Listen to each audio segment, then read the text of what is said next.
I guess it's not quite as long with only the first round tonight, so this will get you out of here a little earlier. Obviously, really excited to be in a position to improve our front court in the way that we did. I think the defensive versatility of Eve is something we were really excited about. He's not just a rim protector. He has the ability to be a multiple coverage big. He's a player that we're really excited about in terms of upside, but also in terms of character. The human being he is, his intelligence as a human being, his instincts and the speed at which he picks up new information is really exciting. He's somebody that projected very, very well for us. Eyes, ears, and numbers is what you like to try to cover when you do these types of things, and he checks all three boxes for us in many ways. There'll be some things out there that'll tell you that the numbers don't check out, and that's okay. We're comfortable with that. I think we're a group that really understands the human part of this a little bit relative to Eve, and we're just genuinely excited about it. Yeah, I'll just piggyback on what Griff said. When we were in the identifying stages of our draft process in October, I went to Baylor, and Eves really, really stood out. There wasn't a whole lot of information about him at the time. He played in the Nike Hoop Summit, and I wouldn't say he's just a guy, but he showed a ton of potential, and he really, really progressed by the time I saw him again in October. And the first thing I came back and I told Griff, I was like, this kid is going to be a first-round pick, and we need to make sure that we keep our eyes on him. And he just kept getting better and better throughout the year. Like Griff said, his defensive versatility, his ability to play in multiple coverages. You see that a lot right now in the NBA. And you saw teams that are playing late into the playoffs, especially with Derek Lively, Daniel Gafford, and Al Horford. Those guys can play up at the point of the screen, stop the ball, and get back. And that is huge. It's huge for how Willie wants to play as well. And then this kid is definitely developmental. Hopefully his learning curve is short. He got to Baylor, and everybody thought he was going to redshirt. He actually thought he was going to redshirt. And that just goes to the point of what Griff said. He picks up things really, really quickly. And so with his intelligence and his just raw natural ability, it's exciting, and we're happy he fell to 21. And obviously he has the size and the traits that you mentioned, being excited about his upside. What have you seen that kind of makes you feel pretty good about where he can be a couple of years from now? Well, some of what Bryson just said, the speed with which he picks things up are incredible. But when you look at an athlete with his size and the way he tested for us here, the things he's capable of physically are very rare. And we've sat up here and said that before about players, and it's true. There are a lot of times you draft on tools. What's exciting about Eve is we feel like the likelihood he reaches his ceiling is better than a lot of those people because of what he's shown already for his propensity to get better quickly. But the things that he did in our building here physically and athletically, we've never had a player his size do anything even remotely like. So it's exciting for us. And just what was your guys' contact like with him in the pre-draft process and all that? Well, that's a good question, actually. We were really fortunate to get him to come in. This was a strange year in the draft, and we've talked to a lot of you about this. This was a draft that we thought was much deeper than it was top-heavy, and I think you've seen that play out tonight. There were some players that were expecting to go much higher that are still on the board. This was a different draft in its depth, and so it was a struggle for Bryson and his group to even get him to come in, and when he did, it was a special meeting for us and for him, and I know he and his family are excited about our situation, but it was a blessing to get him to come in at all. Absolutely. Oh, sorry. No, you're good. First day, sorry about that. No. You've been kind of unapologetic about, you mentioned his character, about having people in the building and not wavering from that. How important was that, and how much did that weigh into this pick of this player? Oh, immeasurably. When you've got his work rate and his human character and his intelligence, there's something on the end for you that's going to be really special, and that's what we want in that building. You know, we've talked about it a lot. We've got to have people that are committed to what we're doing here, and Eve is committed, and that's meaningful to us. You guys had a very successful season last season. You're hoping to build upon that playoff aspirations. Do you feel like you can fit in like a playoff style rotation out the gate, or is it are you projecting a longer term approach there? I think it's a little bit of both. Physically, he has the tools to play in that setting. Those games we played, he belongs in physically. What's going to take him some time is just the overall speed of the game. If you look at where he was and how long he's been playing the game, he's made an incredibly meteoric rise. I don't think you go from prolific prep to thinking you're redshirting at Baylor to playing in the playoffs in the NBA very often. So it'd be silly to say, oh yeah, he's going to do that. But he has the physical tools that play in those games. Bryson, if I can ask you a question. I know you've been here a long time, you've seen a lot of different things. Now that you are the general manager, this is technically your first pick. Does it make it any more special? This is your first pick as the general manager? No, it doesn't. I mean, it's it's just a title. I'm just fortunate. This is an unbelievable opportunity, and everybody that works here, they play a part in it. You know what I mean? Every draft that I've been a part of is extremely special. And I don't care if I was the intern or if I sit right now in front of you as a general manager. Working in the NBA is just it's a blessing, So I'm trying not to get emotional, but it's a dream come true just to be up here. So thank you. Yeah. Bryson, you've been here a long time. I mean, where are the Pelicans now compared to previous iterations you've seen in your time here? Moving in the right direction. We just keep getting better and better every year. Griff has done a really good job just giving us direction as an organization, and at the same time letting us do our jobs. You know what I mean? That's super helpful, and it's fun to be around and fun to be a part of. And we got a really, really good group, and so just excited. We're coming off a 49-win season. That hasn't, that doesn't happen often, here in New Orleans, and hasn't happened much, in my tenure, but we're moving in the right direction. So it's a lot to be excited about. Hey, Bryson, have you had a chance to just kind of reflect on this journey yet? I mean, have you let it out?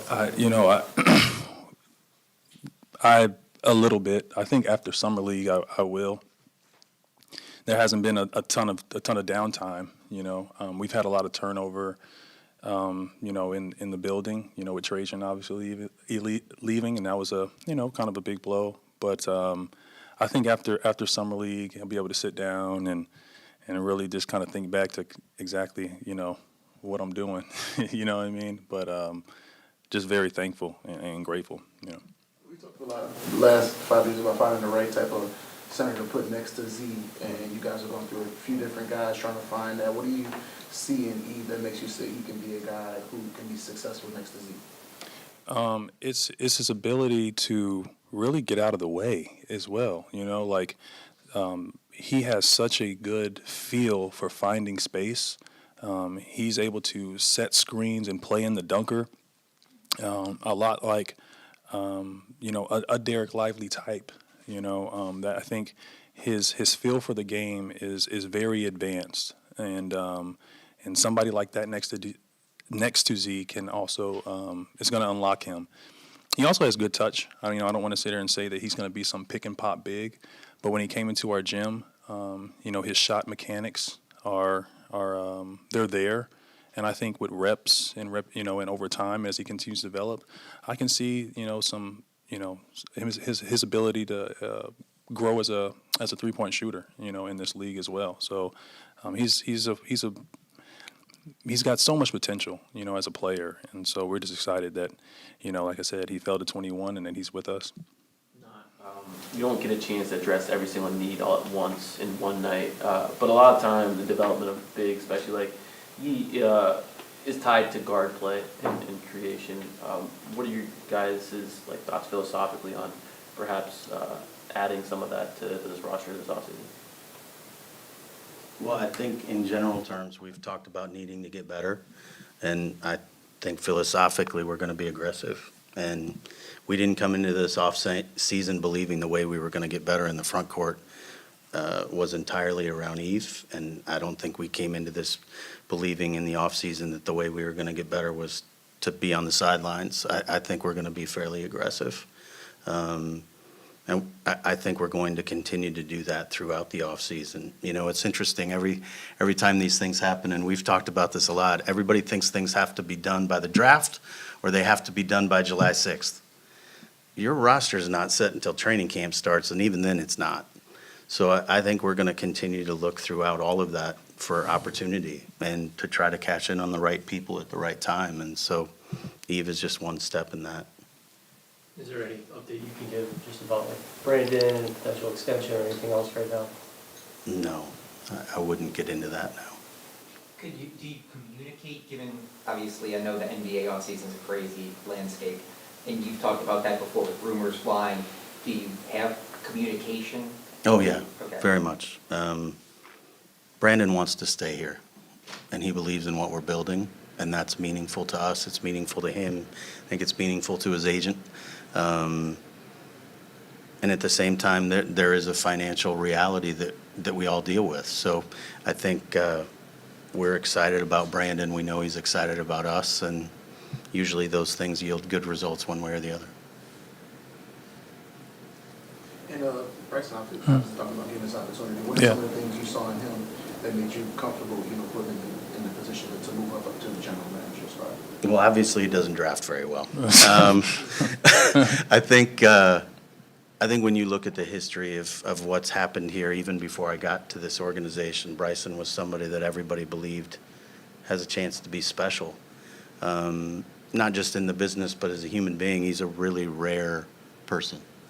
And I think you saw from his earlier answers, he's just about the work.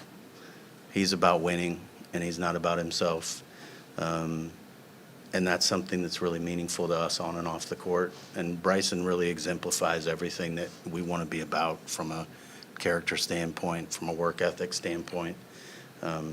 His family, his wife Tiff and their kids, like, they're the kind of people we want this thing to be about. And we want to keep attracting people like him. And so the way you do that is you put people like this in leadership positions and you let that energy speak for itself. So we're really excited that he was willing to do it.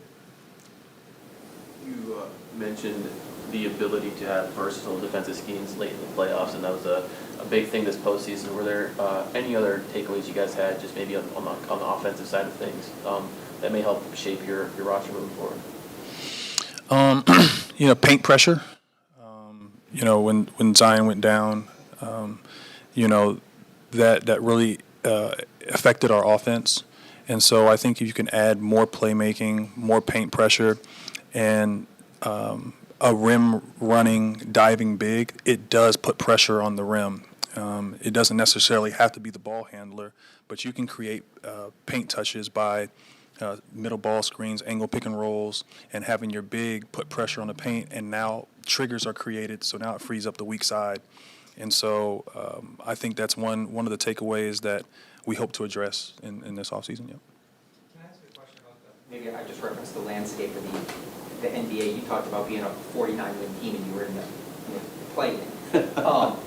Do you ever remember a time when it was this hyper-aggressive of, everybody trying to make moves to enhance their positioning during your tenure in the league? Well, there's a couple things going on. It's sort of happening on multiple levels, right? So there's people that are trying to be uber aggressive to win right now by trading all of their draft picks. There's also people dealing with the apron for the first time that have never had to deal with that before. So you've got teams that are able to be uber aggressive because their teams are very good and they're not at the apron.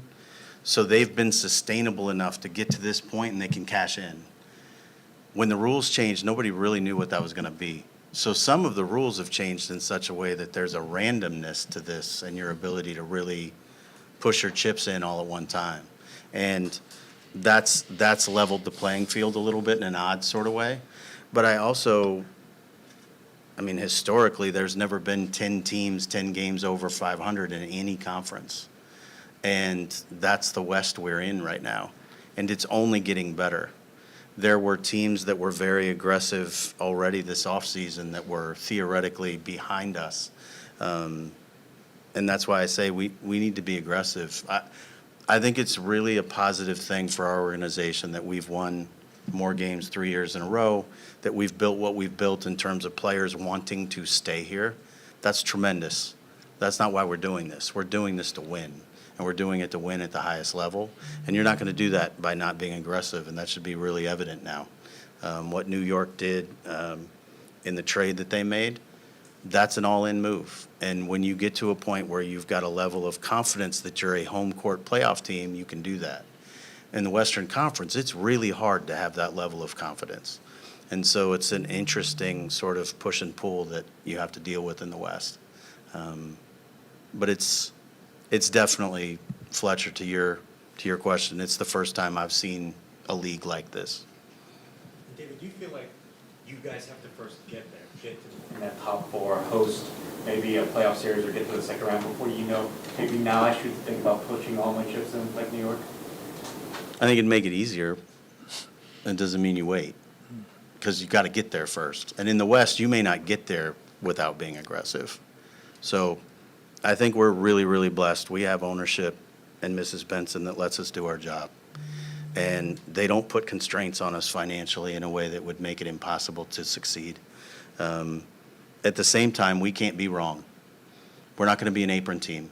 So when we go in, we better be right, because we don't get to do it twice, 3 times, 4 times like some teams do. You can either hoard all the talent and never have to make a decision and just pay your way past it, or you can be right. And thankfully, because of Bryson and his team, we've been right the vast majority of the time draft-wise. We've struck on really high-variance guys that are producing far beyond their contract.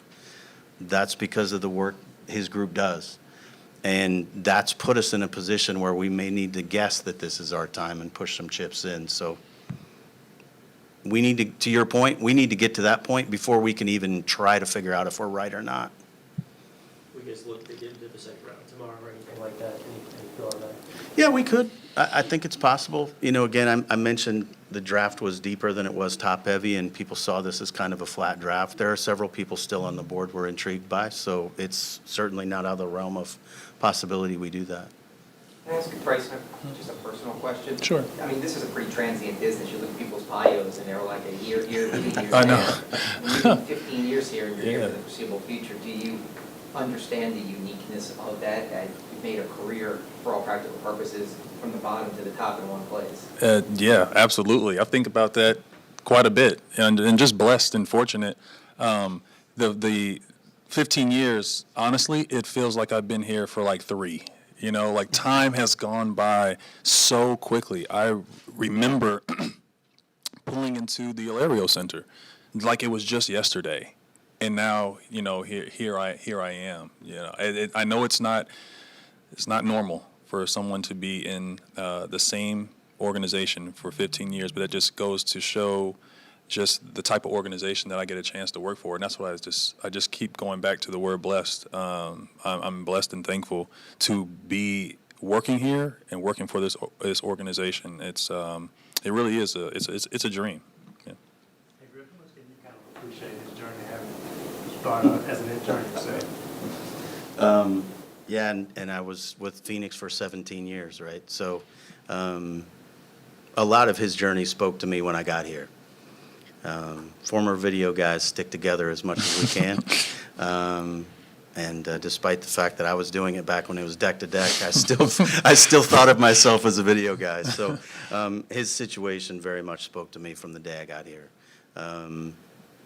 And we've had a really close relationship, I think, almost from the day I started. Absolutely. And Yeah, it definitely was, there was a connection there in terms of our backgrounds and the way we got here. He was actually a really, really good basketball player and played collegiately, and when I first got here, played quite a bit and could still be used in practice and those types of things. That was very much not my story. But beyond that, I saw a lot of similarities in the way that he came up.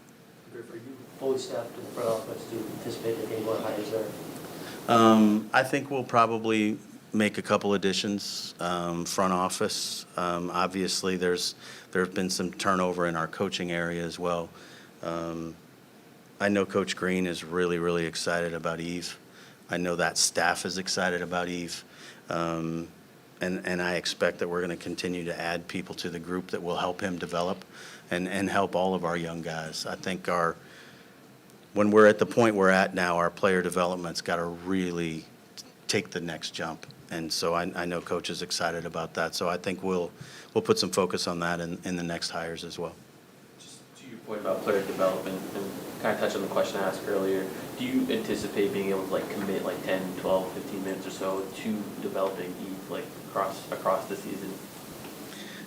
You know, it's interesting. I think I said this before. One of the benefits that Oklahoma City had was that they were developing their young players in an atmosphere where winning didn't matter.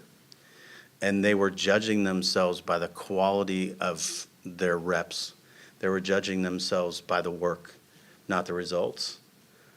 I would really like to think that we're at a point now as a team where we can judge the development of our players by the work. And I don't care what it looks like. I want the work rate to be really high. And I think we're in agreement that the Birmingham squadron is a good opportunity for people to develop. It doesn't matter if they're playing minutes if the quality of the reps aren't really, really good and the attention to detail isn't really, really good. And the work that they put in here when they're playing what we call the stay fit games, those only matter if the quality of the reps are really, really good. So if we can put a young player into a situation in a game where they can get quality reps, they have an opportunity to really take off. And I think Coach Green and his staff, if you look at the development of Herb Jones, of Jose Alvarado, of Trey Murphy, they've done a really good job of picking and choosing the spots they put these guys in. And we're going to continue to lean into that. Thank you, guys. Thank you. Thanks, guys.